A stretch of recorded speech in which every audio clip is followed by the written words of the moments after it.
आपल्याबरोबर आहेत मुंबईचे पूर्व पोलीस आयुक्त आणि महाराष्ट्राचे पूर्व DGP डी शिवानंदन साहेब. आपण यांच्याशी बोलूया. शिवानंदन साहेब, आपण आपल्यानी बघितलं की हे जे काही प्रकरण होता, अजित पवार उपमुख्यमंत्री जे आहेत महाराष्ट्राचे, आणि ते एक दमदाटी करत होते एक महिला IPSला ज्याचं नाव अंजना कृष्णा आहे. त्याबद्दल नेमकं तुमच्या काय ओपिनियन आहे? तुम्ही त्याबद्दल तुम्हाला काय वाटतात? मी महाराष्ट्रामध्ये येऊन जवळजवळ 50 वर्ष झालेले आहे. मी पण तसंच ASP म्हणून आलो, ट्रेनी म्हणून आलो, साताराला होतो आणि असा कडक भाषा मी कधी ऐकलं नाही आहे. आणि मला भाग्य होता की वसंतदादा पाटील साहेब, शरद पवार साहेब, RR पाटील आणि विलासराव देशमुख असं बडे नेते जो होते तेव्हा त्यांच्याबरोबर मला काम करायला संधी भेटले.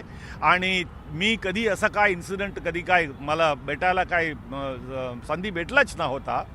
पण पॉलिटिकल इंटरफरन्स नेहमी होता आणि ते स्मूथली तरीकेने DG साहेबांना या इतर वरिष्ठ अधिकाऱ्यांना बोलून ते करून घेत होते. मला एक आठवण येतो आहे, मी DCP पुणे सिटी होतो, झोन 2ला होतो. तेव्हा एक MLAच्या रात्री गाठ पडला नाईट राऊंड करताना. ते इकडे तिकडे वाकून माझा गाडीचे नंबर बघत होते. मी बोलला, ते असं काही कठीण काम करू नका तुम्ही, माझं नाव शिवानंदन आणि तुम्हाला जे काय करायचे आहे ते करा. ते गेले होते ते डेप्युटी त्यावेळच्या होम मिनिस्टर श्रीकांत जिचकर, आणि त्यांच्याकडे ते काही तक्रार कोले. जिचकर साहेबांनी मला काय फोन केला नाही, कोणाला काय बोलले नाही आहे.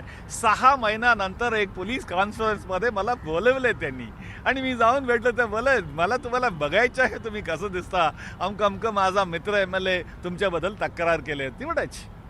आणि तिकडून आपण कुठे आले, कुठे घसरले कुठे.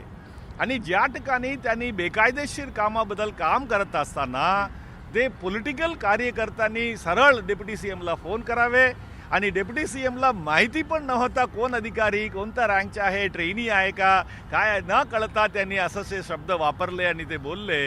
हे कंडम करण्यासारखं आहे. महाराष्ट्राचे ॲडमिनिस्ट्रेशन नेहमी एकदम उंच दर्जा नंबर 1मध्ये होता. आपण कुठून कुठे घसरलो त्याबद्दल मला दिलगिरी व्यक्त करायची आहे. आणि IPS असोसिएशन म्हणा, सध्याच्या DGP म्हणा, वरिष्ठ अधिकारी म्हणा, सर्व लोकांनी त्याबद्दल योग्य कारवाई केलेलीच आहे, ते करणारच आहे.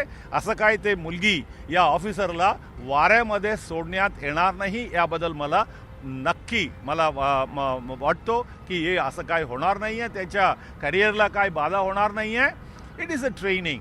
I wish this young IPS officer miss Anjana Krishna all the very best. साहेब, ज्या प्रकारे वागणूक केली उपमुख्यमंत्री अजित पवार साहेबांनी याच्याशी, तर तुम्हाला काय वाटते, एक समाजच्या दृष्टीने समाजच्या लोकांना पण याच्या समर्थनासाठी उतरायला पाहिजे? त्याबद्दल तुम्ही काय म्हणाल? एक प्रामाणिक अधिकारी, एक ऑनेस्ट अधिकारी, फक्त ती तिची ड्युटी करत होती आणि त्याबद्दल तिच्याशी अशा प्रकारचा वागणूक झाला.